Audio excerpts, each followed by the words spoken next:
Hello, my name is Jonathan, and in this video we're going to look into the school in Denmark. We're going to look into inclusion, and I will focus on the Ic3 model. The main thought in this perspective is from a qualitative inclusion perspective. Qualitative inclusion is when the child considers itself to be included. You can be included in three ways: academically, physically, and socially. You need to be included in all three areas to be included. By categorizing three areas of inclusion, we can identify where a child is and is not included. Through this identification, we can develop specific actions that strive for more inclusion.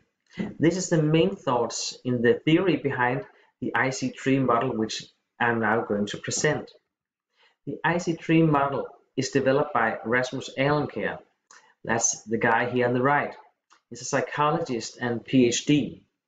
And he developed the Ic3 model, which is a tool to analyze the grade of inclusion of a person. It could be a child or an adult.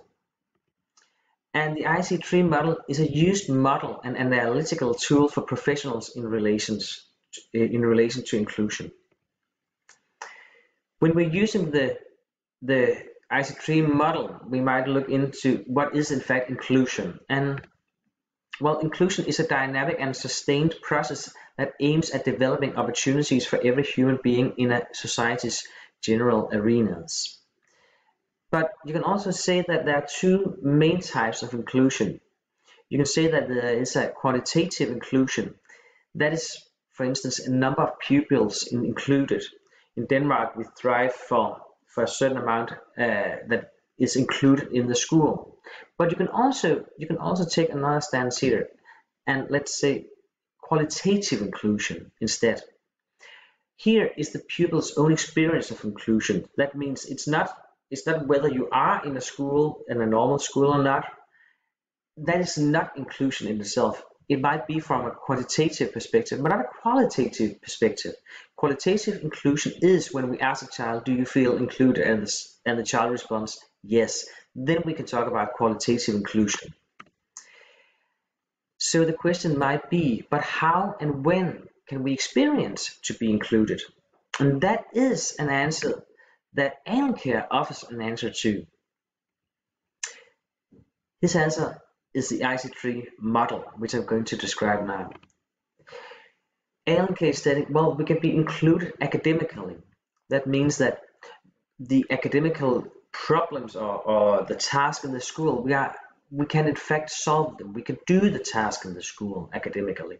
We can read, or we can write, or we can do math. But it's not the only way we can be included. We can also be included physically. That means that we are physically able to go into the room. If we are in a wheelchair, we can physically get with our wheelchair into the classroom, or we can hear what the teacher is saying. So we are physically able to be there in the classroom. But we can also be socially included. That means that we socially can be a part of the group, of the community, cooperation with peers, with other pupils, with other teachers. So when we see Ic here, Ic is socially included. Maybe he knows how to play with his mates. Unfortunately, he's not physically included and not academically included. So we might say that Ic is included socially, but not physically and academically. We can also look to Christina and say, well, where's Christina here? Well, we can say, well, she's very good in cooperation with the other pupils. She's very good in solving the task in the school. But physically, she's not included. She has a hard time being in the class. Maybe there's too much noise, so she physically needs to move out of the classroom. That means that she might be included socially and academically, but not physically. We also have Frederick. Well, Frederick, he have a lot of conflict with the other pupils, so he's not socially included. He can't really solve the task, and also physically he gets a lot of anxiety if he has to stay in the same room, so he might not be physically included in the school. So he's excluded. He's not part of the inclusion at all. And then we might have Anna. Anna, she's both socially included, academically included, and physically included. The Ic3 model, you also see why it has its name here, because it consists of inclusion and circles, and there's 3 of them. So the 1, 2, 3, the Ic3 model. That is a tool, and that's a way of identifying which pupils, which students do we have where, who's included and who's not.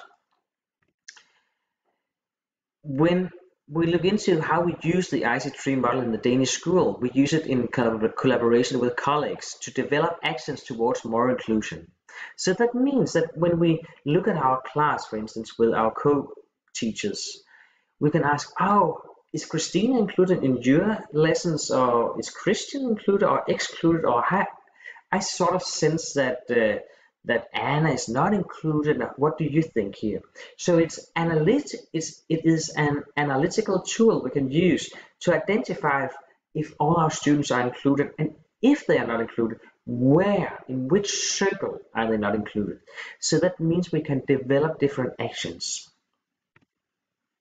I was so lucky visiting a Danish school, and here some of the teachers had found out that some of the students, some of the pupils in the school was not academically included. They were excluded academically. And it was because that the teachers were expecting that the students, the pupils, would be able to take responsibility of their own learning process and be very independent. And most of the pupils were able to do that, but unfortunately some weren't.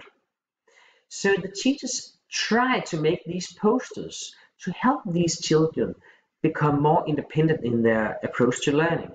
So here it says in Danish, do you need help?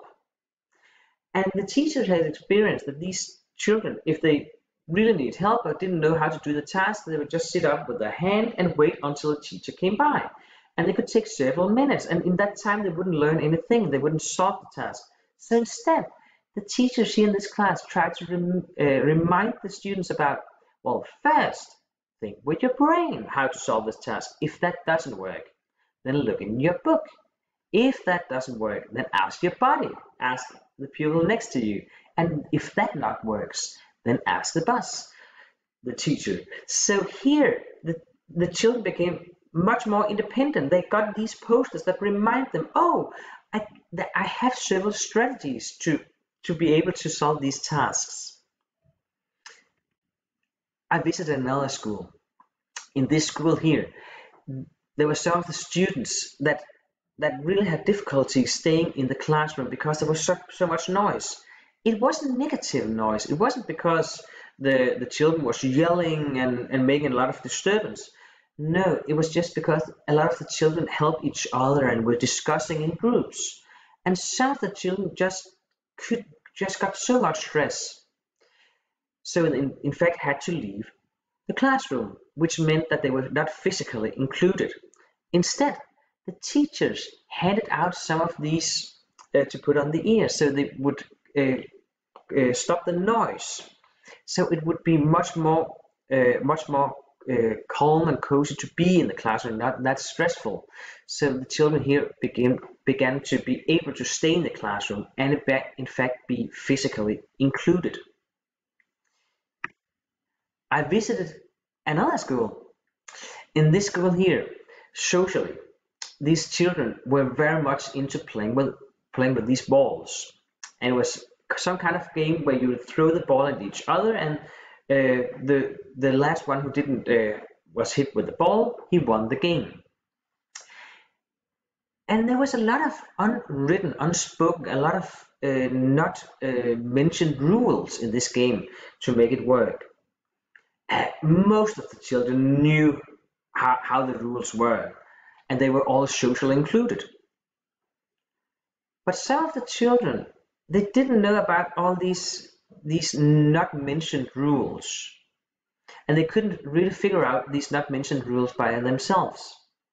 So they in fact got socially excluded. They weren't allowed to go into these games with the balls. But then the teachers, they made all the rules transparent by writing them on posters on the wall. So now the children had discussed with the teacher, okay, how is the good rules in this ball game? And all the rules were put on the wall. So every child in the class were able to see what is expected of me when we play these ball games. So the ones who were socially excluded because they were breaking the rules all the time had a much better chance of being socially included because now they knew the rules, both the spoken and the unspoken rules. When we take a perspective on the whole of this Ic3 model and theory of Alenkær, we can state that a child are qualitatively included when the child itself thinks it is included. You can be included academically, physically, and socially. And you need to be included in all three areas to in fact be included. You can use the Ic3 model in a teacher team to identify children that might not be included in all three areas. And when you know where some children are not included, you can know where to implement specific actions towards more inclusion. That was the theory of Alenkær, the Ic3 model. Just to mention myself, who am I? My name is Jonatan Kolding Karnøe. I'm a psychologist and master in change management, and I am associate professor at the University College Absalon in Denmark. Thank you.